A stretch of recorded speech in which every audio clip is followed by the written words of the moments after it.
یا ایها الناس، ای مردم، قد جاءتکم موعظة من ربکم، برای شما از طرف پروردگارتون پند و اندرزی اومده، از طرف پروردگارتون.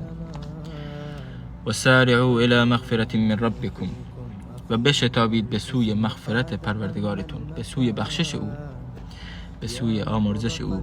و جنت عرضها السماوات والارض، و بهشتی که پهنای اون به اندازه آسمون ها و زمینه.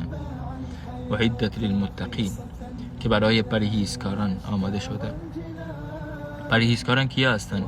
الذين ينفقون في السراء والضراء، اون کسایی که در حالت ثروتمندی و فقر انفاق میکنند. والکاظمین الغیظ، و کسایی که زمانی که خشمگین میشن خشم خود رو فرو میخورند، یعنی زمانی که خشمگین میشن خودشون رو کنترل میکنند. والعافین عن الناس، و از مردم میگذرند، گذشت میکنند. والله یحب المحسنین، و الله نیکوکاران رو دوست داره. در آیه بعد الله سبحانه و تعالی همه ما رو غافلگیر میکنه.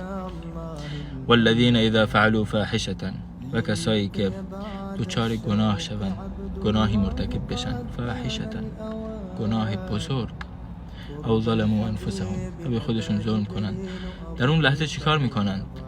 ذکر الله، الله رو بیاد میارن.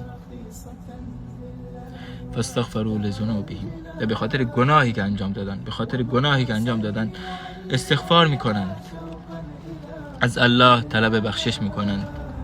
و من یغفر الذنوب الا الله، و چه کسی جز الله گناهان رو میبخشه؟ چه کسی؟ در آیه بعد الله متعال میفرمایند اولئک جزاؤهم مغفرة من ربهم، و پاداش اونا اینه، آمرزش پروردگارشونه، الله اونا رو میبخشه. و جنات تجری من تحتها الانهار، و بهشتی که زیر اون رودهایی روانه، جاریه. سلام علیکم.